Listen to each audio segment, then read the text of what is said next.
War in Angola is one of the aspects of a conflict which has kept unstable a huge African region under Cuban, East German and Soviet domination.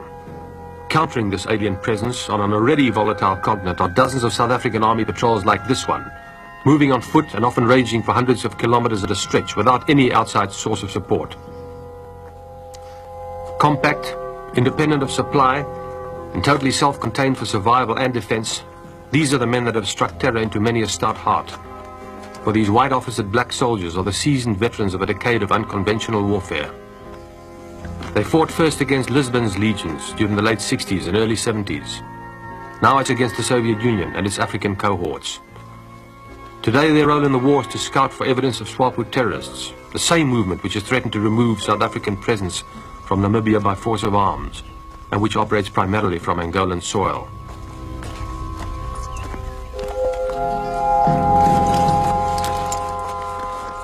Much of the movement inside this hostile terrain is restricted to earlier and later parts of the day.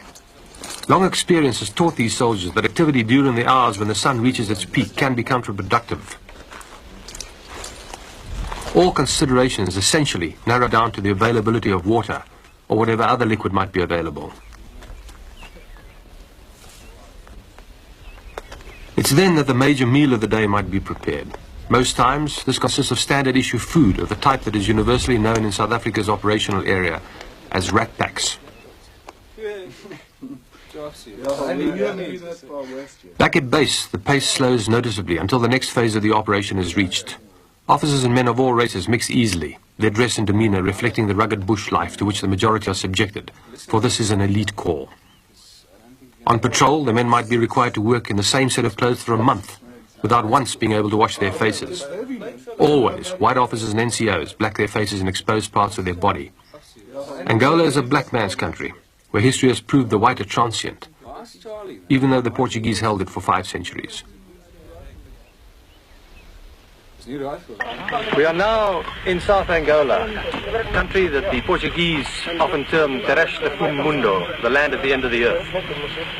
It's here where the South Africans have taken the war to the enemy. They send in search and destroy teams in order to take out Swapo terrorists. These people are preparing for an operation. We caught them at the last moment on the ground just before they're about to take off.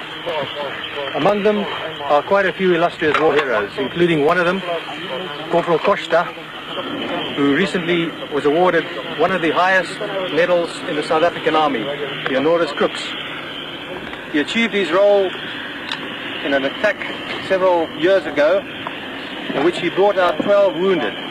Captain Jules here is a 25-year-old South African Army captain, serving with this Special Forces team. And how long have you been in the bush? I've been in the bush now just over a month. And how do you live when you are on your own like that? Do you have support from the South Africans, supply? Yes, we do have support from South African supply. If we don't get support, we get our own food. What is that? Oh, we get some buck, which is kudu. And what do you do for water? We sometimes dig for it, and sometimes we can get it from the local pops, which we get, they call it the kashima, which is in fact a water hole. The availability of water lies at the core of every single operation launched by South Africans in this region. Without it, no one would survive more than a day, for it's a sun-seared land, blistered by years of drought. The operation must bring in its train anything else that might be needed, like food, ammunition, batteries for radios, medical equipment, and even the rare luxury, like milk in cartons. Prior to the launching of the operation, all supplies are stockpiled, ready for disposal, as and where required. Fuel too has to be taken in drums, enough to keep several squadrons of aircraft operational during a crisis. Like the rest, these supplies are taken in by helicopter. Many of the men comprising this force are veterans by the time they are 20. You're in the bush on your 21st birthday. Where were you when you turned 20, Lieutenant Richard? I was last year in the bush same time, when I was 20, as well as last Christmas and New Year. So you basically had 2 years of operations with this unit? Basically going now, ending my second year this year. Are you going to stay in the army? Yeah, I'm in permanent force at this stage. You like it? I like it. It's got a good life. What is the attraction? What is it that you feel about it? At this stage, it's just the nature, fresh air, and the bush. And the war itself, which is obviously why you're here? There's no other choice. Somebody's got to do the job. somebody must be rammed. What part of the operations are you involved in? It's just the cleaning up operation, sweeping. Inside Angola? Just inside Angola, and we work internal as well. Do you have your share of contacts in this war? We have our fair share of contacts. You can go a few days, we get absolutely nothing. Other days you have your luck. What do you consider luck? Your luck is when the day you get your contact and you get your few kills in your contact. Does this involve a great deal of follow-up? This does, definitely does, because follow-up is not just an easy task. Some days you must run at least 20, say anything between 6 and 20 Ks on a follow-up, see what you get. Following the patrols, the main strike force will enter an area, and here, on day one, the task force commander will outline the nature and extent of the operation. The possible position of the Northern Front headquarters of SWAPO is in that vicinity, around about 7 to 8 kilometers northeast of Angola. There will be 300 to 400 terrorists in that base, as well as the command structure of the Northern Front of SWAPO. As in the past and as normal, we will have nothing to do with the MPLA forces, except if they interfere with our operation against SWAPO, which at this stage we doubt very much. The mission then is we must locate and attack the Northern Front headquarters in that specific area, and after that we must do an area operation in the normal area of the Northern Front from north towards the south with a cut line over there. Operations are obviously well planned and coordinated. This particular strike involved 9 separate and identifiable phases, spaced over about 2 weeks. Every contingency was catered for, including involvement by Soviet-backed elements, which was, in fact, to take place shortly afterwards during Operation Protea. To take maximum equipment and weapons from the enemy, or to destroy that equipment of the enemy. And then fourthly, to disrupt the command and control system of the Northern Front headquarters. Every war spawns its crop of surprises, or, for that matter, lack of them. Then the men wait. In this case, it took the unit almost a week to make a sizable contact. Intelligence reports which had been accurate a month before were outdated by the time that Operation Carnation, as this strike was known, was launched. One day rolled into another, and the men did the best they could to make themselves comfortable in the sparse bush country of South Angola. It's times like this that are dreaded by operational commanders. For even though there is no activity, security has to be maintained at the highest and most efficient level possible. The camp has to be guarded around the clock against attack, a possibility which exists in any combat region. For this, the men dig in. At night, they sleep in prepared positions, like these. For some of us, it's almost a prelude to a fate that ultimately awaits us all. Nightfall in the African bush is always a magnificent spectacle, even in an Angola racked by war. It's what the next day promises that presents the contrasts. Devolve-os aqui. Nós louvemos o seu nome santo. Você é nosso protetor e salvador. Amém. Okay, good luck for the operation. Do your best. It must go well. Okay. On you go. Come on. Okay, good luck.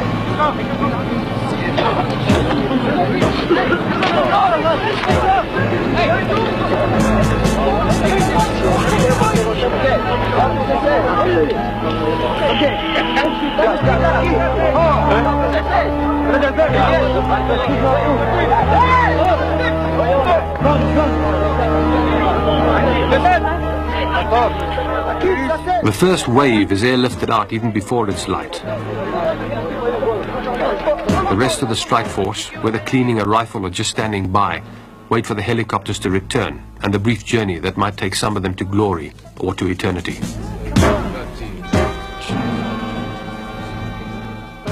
Faces are tense. Most reflect the enthusiasm of youth, even in wartime. For these are the young men that fight South Africa's wars.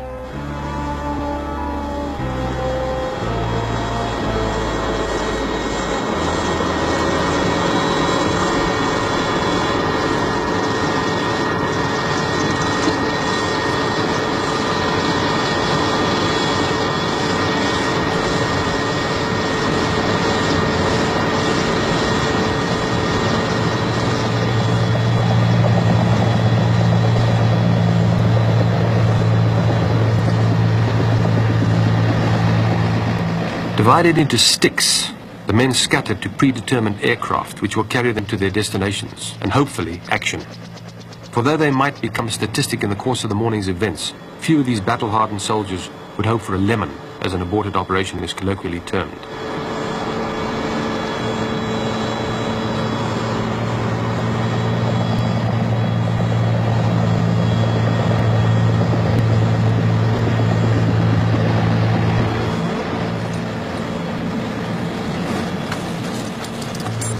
A big external operation like this one might involve several strike forces, some of them originating concurrently on Southwest African soil. For many of the black troops, this is also a brothers' war, some fighting with, some against. And while they wait to board, a sergeant who was born in Angola and who has spent years fighting Portuguese imperialism briefs his men. He uses the only language he knows, Portuguese, for it is something of a lingua franca in this desolate corner of Africa.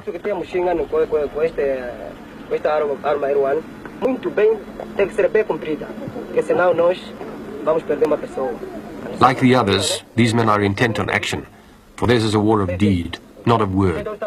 Then they go in.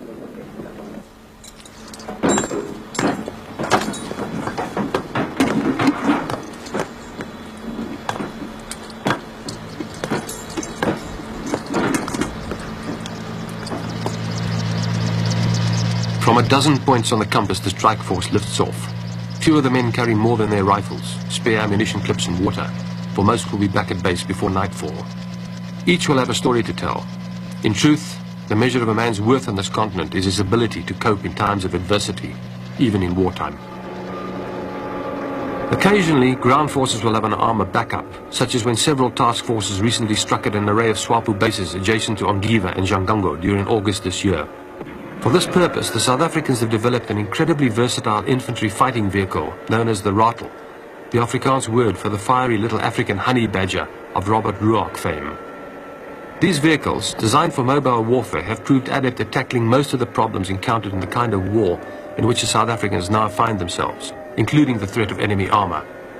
It's no secret that during Operation Protea, rattles acting in concert with Eland armored cars knocked out several squadrons of Soviet-built T-34 and PT-76 tanks without the loss of a single vehicle of their own.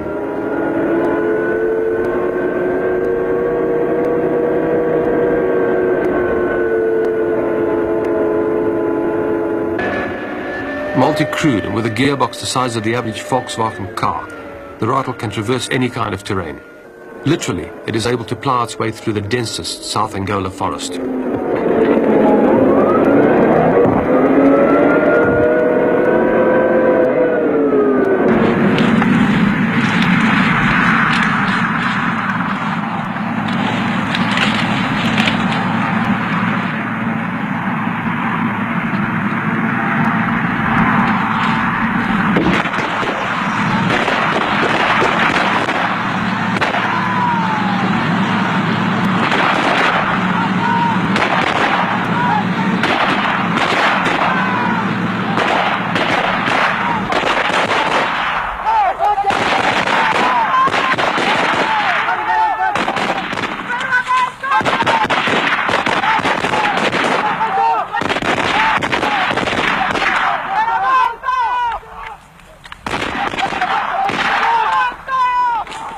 That attack occurred at sunset. We went in the following morning at first light. The sight that greeted us was awesome.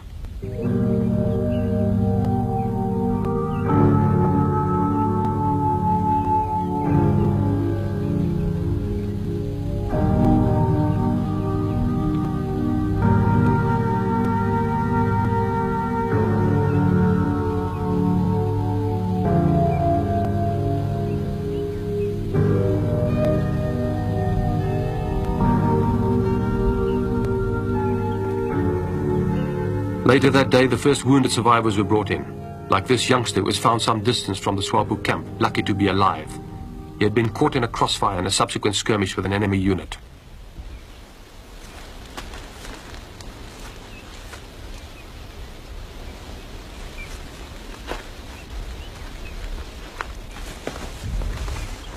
Brought back from the brink of death by the unit doctor, who, like others in the Special Forces unit, is airborne trained for any eventuality, the youngster's condition was first stabilized. Then his leg was bound, and he was casevaced back to South African lines for treatment. The sweep which resulted from the initial contacts covered a vast area of open bush country.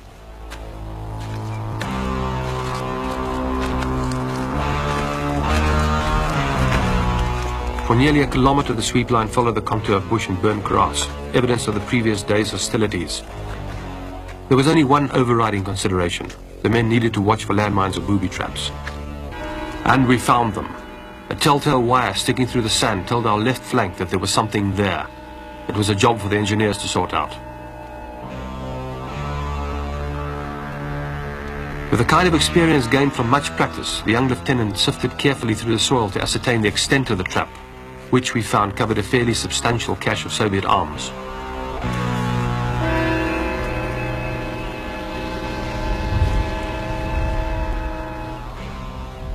Still not satisfied, he connected a grappling iron to more wires.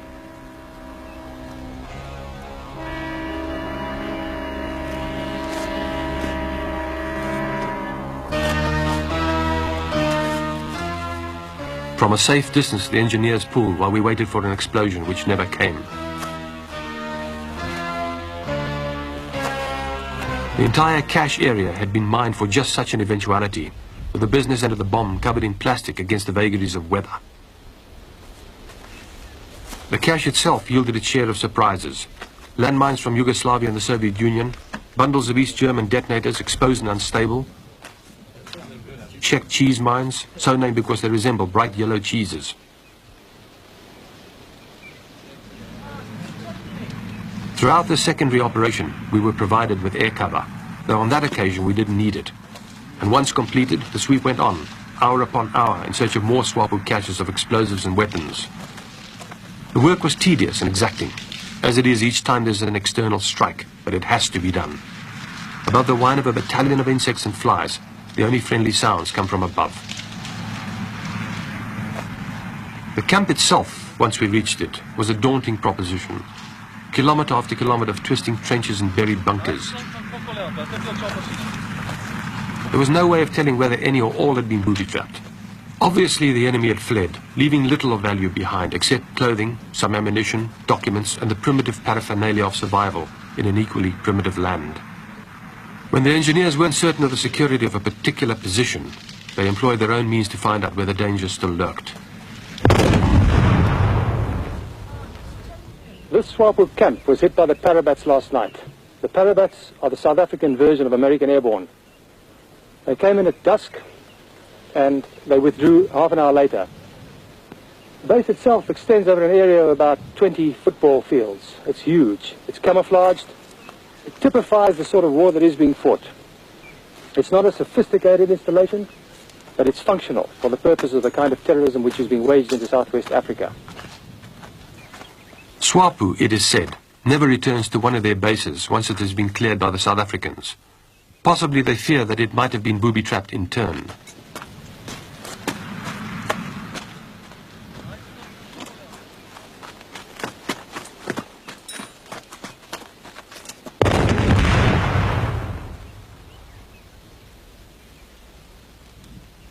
Every Swapo camp yields its treasures.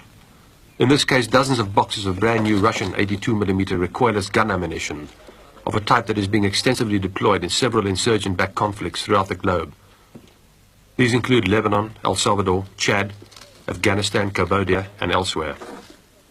It's this kind of material which the Soviet Union pumps into an unstable region in a bid to foment revolution.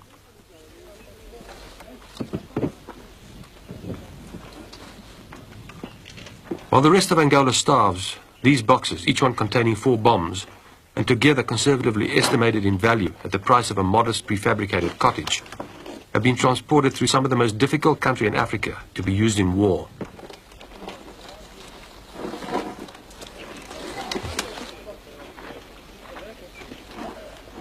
Undoubtedly, the finding of the cache must have been a serious blow to the revolutionary movement. Clearly, the South Africans will use this ammunition against the same enemy responsible for bringing it in the first place. Irony certainly has a million faces.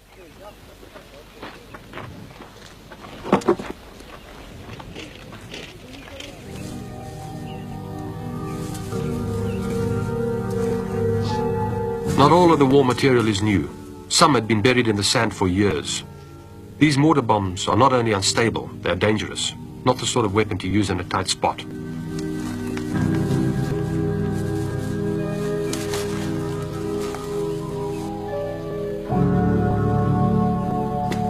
The rest is brand new. It's this material, complete with Russian markings, that will be airlifted out of this remote region. For to leave it behind could result in it being used against the South Africans at a later stage. For this purpose, a fleet of helicopters is employed, bringing in fresh troops, provisions and water, and taking out the spoils of war.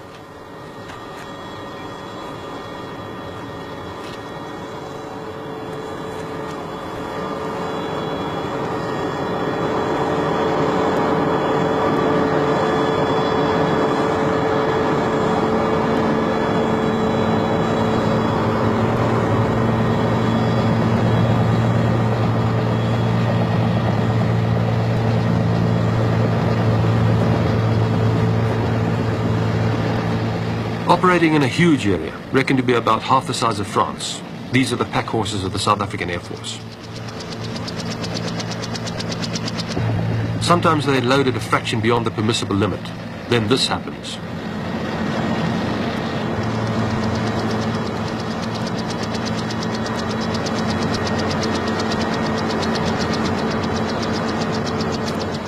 Loading begins, the criterion being more or less whether the chopper will be able to lift off with this heavy load of munitions or not. To the air crews, it's often a thankless job, well done, and not without its risks. In truth, the helicopter pilots of the South African Air Force are the often unsung heroes of this war.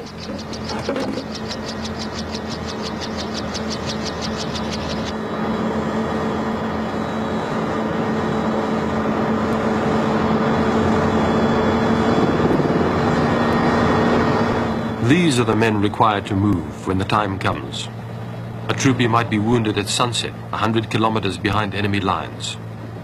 It's not even a question for debate whether a helicopter will go in or not to bring him out. That much is taken for granted. It's not unusual for some of these crews to work through the night during a crisis.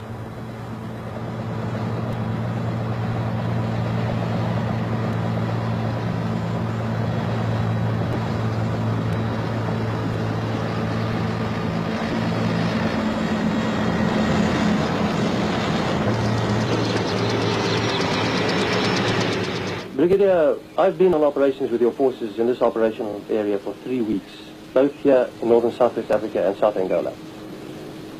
You've been fighting this war for 16 years. You've been here longer in conflict than the Americans were in Vietnam, and still you claim you're winning this war. Well, it's unreasonable and unfair to compare the two wars with each other. There are still conflicts. This is a very low-intensity war at this stage. It's a guerrilla war. The Americans lost approximately 50,000 men in Vietnam. We haven't even lost 500 over a period of 16 years. How many are you losing now a year? The figure for 1980 was 75. And SWAPO? And SWAPO 1,500, which gives you a ratio of 1 to 20, which is very good for this type of war. This is even better than the Rhodesian figures. Your conflict in this region revolves around a civilian population. My impressions are that SWAPO is gaining a lot of support from the civilians, from the local population. The local population is forced to support SWAPO. They are intimidated by SWAPO. I've shown you various examples of churches and schools which were burned down. I've shown you examples of the local population which were blown up by landmines. They intimidate the local population by in this way, so they are forced to help SWAPO. But the recruits come from the local population, and the recruits must be willing. Well, they take the recruits out of the country. They don't go voluntarily. I must say, to a certain extent, a very low percentage is voluntary. But the great number is forced to leave Southwest Africa and Namibia. Brigadier, if Angola was to withdraw its support, what would the situation be in this war? The war is going to terminate immediately. For what reason? Because if SWAPO haven't got base areas to operate from, then they can't operate. If they haven't got the support of the Angolans, the Russians, the East Germans, the Cubans, and all the other Eastern Bloc countries, then they can't fight this war. So the war goes on. For as long as the new brand of communist imperialism fuels the fires of despair on an already desperate continent, there will be conflict.